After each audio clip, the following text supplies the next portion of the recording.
Ya, asante. Kwanza tatizo linalotukabili sio la kimila wala lihitaji viongozi wa kimila. Watu wanaoteka watu wanajulikana. Watu wanaofanya uhalifu wanajulikana. Vyama ambavyo vinafundisha vijana wao kukabiliana na raia wanaotofautiana nao wanajulikana. Watu waliohamasisha na kutoa kauli za kuhamasisha vijana katika vyama vyao kufanya uhalifu wanajulikana. Kwa hiyo swala sio la viongozi wa mila, ila niliona matangazo, tuseme kweli nimeona jeshi la polisi limechukua hatua ya kuleta maafisa toka makao makuu kwa ajili ya kuja kufuatilia jambo la Saidi Mpaluka Nyagali Mdude. Lakini vile vile mitandaoni nimeona sehemu ambayo mkuu wa mkoa wanamkoti kwamba plead milioni 5. Nataka kusema Mdude hana thamani hiyo. Mdude sio mwizi, Mdude sio mhalifu, Mdude hadhulumu watu. Mdude ni mkosoaji. Adui wa Mdude ni mtu asiyependa kukosolewa. Kwa hiyo sisi rafiki za Mdude tunasema kwa nia njema kabisa. Sio na utulivu wetu, sio hofu. Sisi hatuogopi. Ni kwa unyenyekevu. Lakini tukiwa very serious and determined kwamba tunaomba mamlaka husika ziwaelekeze wote waliomchukua Mdude wamrudishe akiwa mzima. Hatutaki mambo ya michezo ya kupidia au danganya, patapotea, shika, kamata, achia. Tunachotaka Mdude aachiwe huru na asibugudhiwe.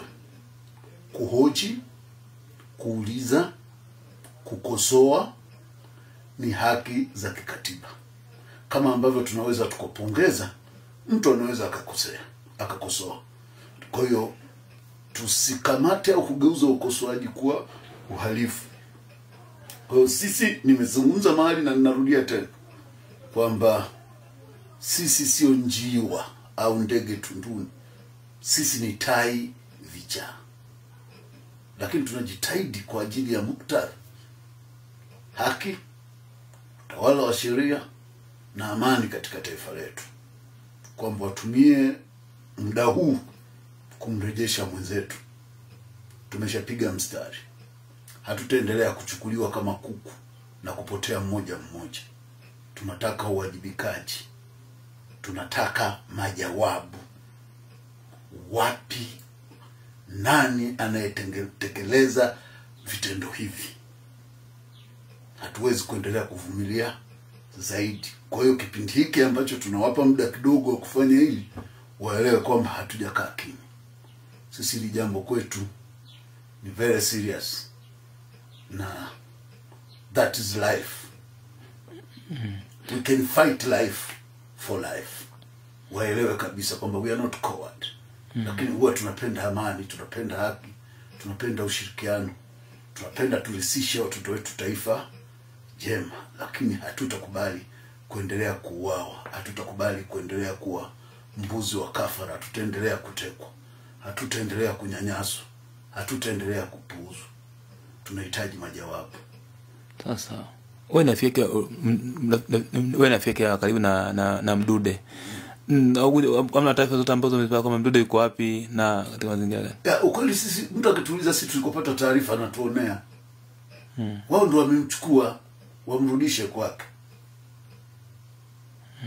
Ndio na mimi niliwaambia hata wale wanaozunguka barabarani, sijui makondeni, si wakosoi, ni haki yao. Lakini Mdude alikuwa nyumbani kwake. Waliomchukua nyumbani kwake, wamrudishe Mdude kwa familia yake, full stop. Siku 3 zimepita bila kuwasiliana na Mdude, kwa iko sio kaida yake, kwa sababu kesi kumekuwa mnawasiliana. Kuna kitu na kifeel kutokana kutowasiliana na Mdude kwa siku za karibuni? Yeah, I feel bad kwamba I'm not doing enough for my friend. The authority are not doing enough. Yani mimi najihisi ndani yangu sifanyi kama inavyohitajika. Ninahisi ndani yangu kwamba marafiki zake atuchukue hatua kama inavyohitajika. Ninafeel ndani yangu kwamba serikali haiwajibiki kwa namna inavyohitajika. Yani kimsingi na hasira. Na mara zote huwa najaribu kujidhibiti sana hata kuzungumza ninapokuwa kwenye hali kama hii. lakini tunataka wote wajue kwamba business will never be as usual, will never be as usual again.